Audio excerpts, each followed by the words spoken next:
Control your emotions. It will be your downfall, especially anger and pride.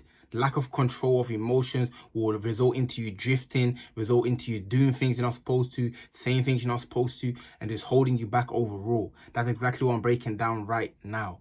But you have to realize that we all feel emotion. We're human beings, you understand? So it's not unnatural to feel any emotion. Anger, whether it be hate, anxiety, all of these emotions are natural. We're supposed to feel them. You know, the point of life is not to get to the point where you're in the top of the mountain, meditating, no emotion. Like, that's not realistic, you understand? But at the same time, if you let your emotions like dictate every single decision you make, and the results of it being impulsive, no control over it, then you're gonna be in serious trouble, serious trouble. So the reason I'm making this video is because there's something that we all face. There's something that is just generally what everyone wants to have: control over emotion, control over self, and that self-control.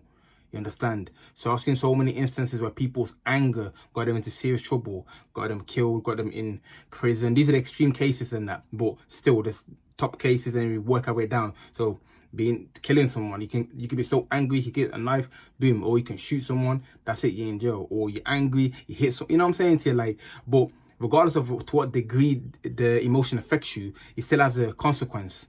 You know, you just feeling hate and anger, it affects you psychologically, physically, because every emotion changes your chemistry. You understand? You can literally become ill by feeling anger, by feeling anxiousness for a period of time. The longer you sit in that emotion, the more destructive it's going to be for yourself and everyone around you. You get what I'm saying? So it's beyond just like, oh, being in control just for people. No, it's also for your health and well-being. You understand? So what can we do to overcome it? What can you do to control that? Now, first of all, it's a journey. Like, whatever I'm going to tell you right now, it's not going to be, oh, you do this and that's it, it's all gone, you're just in the air levitating. Again, it's a journey. But before you react on that, stop on that. Before you make that decision, even though it's going to seem impossible because you're acting out of impulses, just pause, reflect on what you're about to do. Breathwork is something I love doing. If you want control, no matter how you feel, you want control over your mind, over your body, do breathwork. Breathe in for 4 seconds, hold for 4 seconds, and release. It's called box-to-box breathing. Like that in itself, and that will control and alleviate a lot of your symptoms or emotions that you feel. You understand? Also, journaling, getting the emotions out of you by writing it down.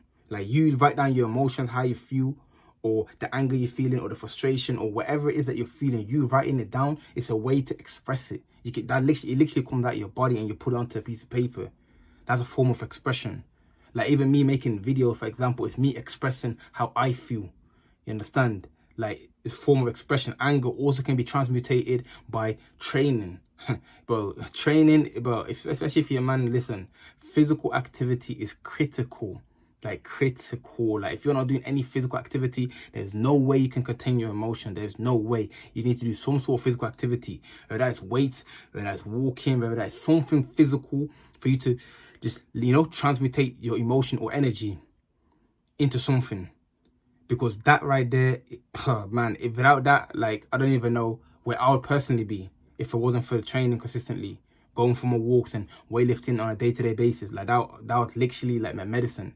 But what people do when they don't do these things, they find an alternative, like eating food, overindulging in food. That numbs the pain. But again, long-term, that's going to result into health problems, being overweight, etc. Another thing people do is smoke. So instead of like training, oh, take that cigarette, and you know, that's in the short term fixing your problems, but in the long term, that's creating problems, creating disease, or weed, or whatever, or a drug even. Another thing, video games. Playing video games, you know, you numb the pain. Watching a movie, like, everyone's got their way of transmutating their emotion. Everyone has their way, you know, but you have to think about the way that you're choosing. Is it actually beneficial for you in the long term or not? In the short term, I know it's great, it's a perfect solution. The moment you take that substance, the moment you play that video game or do whatever you're doing, it feels great. But when you accumulate it over a period of time, what does that result into? What does that manifest into? You understand? That's what you have to think about. What does it manifest into? Long term, think long term. You understand? So controlling emotions can be done in different ways, but the first step is to be aware. Awareness is the key. Without awareness, there's nothing you can do. Nothing that you do is going to matter. Be aware of your emotion. Be aware of what it is that drives it. What's the trigger point? That's another key aspect. What triggers the emotion? What triggers the anger? What triggers the frustration, the stress, the anxiety, the depression? What stimulates it? Where does it come from? At what part of the day? Or is it when you watch something? Is it when you're with a particular person? Or is it when you're in a particular place, in your house, in your room? Like at what point? Social media, more than likely anyway. Like what point of your day is it at its highest, or does it spark? See, it's a lot of groundwork you have to do, shadow work, ideally. You understand? You have to look at yourself. It's easy to analyze people. You watch let's say you watch a football match, you see a play, oh yeah, you should have done this, and you watch movie stars or celebrities and you have an opinion on him, and her. But when it comes to your own self, have you ever sat down and psychoanalyzed yourself? Why am I behaving like this? Why am I overeating? Why am I always reacting impulsively? Why am I waking up late? What, like, these it's questions. Questions lead to answers. This is a video I was going to do previously, but I think that might be the next video. Questions lead to answers. Question yourself. The moment you question yourself, I'm telling you, the answers will just... Questions lead to answers. You understand? If you don't question anything, you're going to just get the same result. But the moment you question it, even if you don't get an answer instantly, somewhere down the line, the answer will reveal itself. Or you'll understand yourself better. But if you just walk through life without just knowing, like, what to do or how to behave, then you're simply just gonna just go in a loop, just like a hamster wheel, round and round and round, until you can break the cycle. You can only break the cycle until you realize you're in the cycle. Like, you can't break out of something if you don't feel like you're trapped in that. You understand? So emotions, man, self-control is the key. Self-control.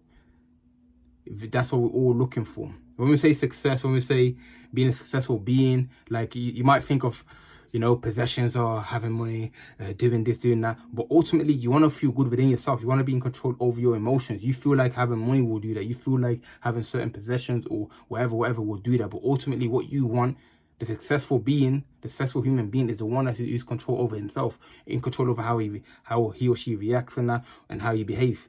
You know what I'm saying? It's not just reacting. You don't want to be reactive or impulsive. So control your emotions. The moment you can do that, man, you've leveled up, or you've graduated. You understand? Like, it's like a child, for example. If you look at a child, they're not in control of their emotions. They're just reacting. They just be crying, they be shouting, they be doing everything because they lack control. So as you get older, you'd think that you start to control your emotion, but people get older and still behave the same.